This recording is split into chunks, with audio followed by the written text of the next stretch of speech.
Okay, right, okay, this is a lesson. Sorry, yeah. I'm an inconvenient guy. Well, that's intrusive. Yeah, that's okay. Alright then, okay. Very hard to see with that, that's fine. Alright, I'm just going to read, I'm just going to read an extract that's kind of jumbled up from a long poem that is, in the sands of time, going to be accompanied by a series of films, and they are putting it very briefly about the ideas of film decay and synaptic decay in Alzheimer's, and it came about through, after my granddad died, we found loads of Super 8 films that he'd had Alzheimer's. I digitized the reels and started like playing with them and manipulating them. But it's a long mess of a poem that I'm just playing with, so anyway. This summer, Amelia with frantic brushstrokes depicts the elephant trainer. This is Dexterous Dwayne and the Quad Clap, a four-armed man filmed on location in the imagined version of A World where, at 3:15 on a Tuesday in February 1989, he watched his own mother clip herself to the washing line until her body sighed itself from the weight and form and simply folded, crinkle-free, to surrender one man, Boris Karloff, to play General Welk in a haunted advert for an unrelated chain of Thai restaurants, and one domesticated Taurus found the key to post-production was to artificially inseminate the great unrecorded blank with movement in a timeless quest for the seance to remind us only Baroness Mildred would stand to gain property from the will. Discover friendship, says the murderous doll to his subservient ventriloquist, against the odds. Beard first and running headlong into the next film, a Germanic caper into the very soul of moonlight. Suspended in the eye contact between those present and no longer there, lightly matters repeat or try in faces of those you love to find the faces of those you love. Burnt in from the corners when cellulose nitrate plastic airs arthritis under cellulite, unspooled as versions of the past. Visitations in the hippocampus through the temporal lobe, and skulking distracted in the parietal lobe, unrolled from metal cans, rust communes and walls give way, saying singulate gyrus, singular Gaia, sing loops again, stepping late in the rubble.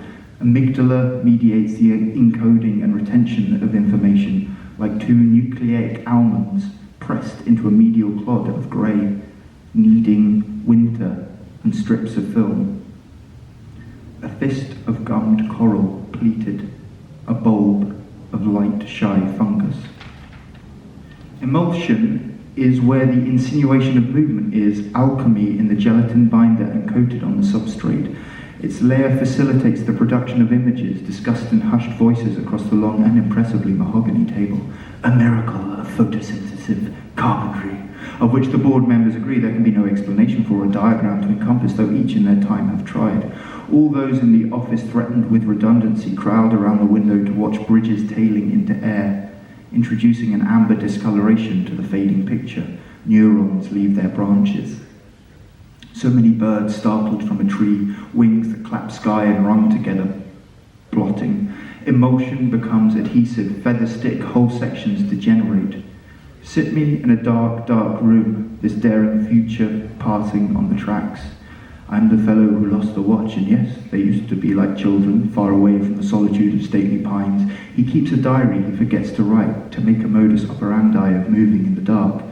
For an instant we bathe, paralysed in her lagoon, slender arms and paperweights, nocturnal tread on perfect lawns, all too far apart not to be related in their frantic marriage. A friend to meet somewhere in the middle, an unfamiliar picnic where everything spills into everything else as you two islands let in the sea. Must thou always be a tabby cat, Mistress Hibbins? I think they are lonely. Bee-stung lips can't be heard, an unparalleled miracle, these speechless women. We menfolk tried undressing love as it should be when the wine was in and the ladies were out. Which self a man has two as he has two hands. I don't want to use long words in this diary. It should be as real as I can make it. Curtains blown outwards from a top window, film from the street. Resurrected what her name had made me feel. His idea of happiness still does. It went into anecdotal hiding where punchlines limp softly out of company to console frustrated foreplay. I don't need the living ones. Nobody answers. The wires have been cut, but you don't want to live alone, do you? It's too late for that. The leaf as it fell. We will be children again. Thank you.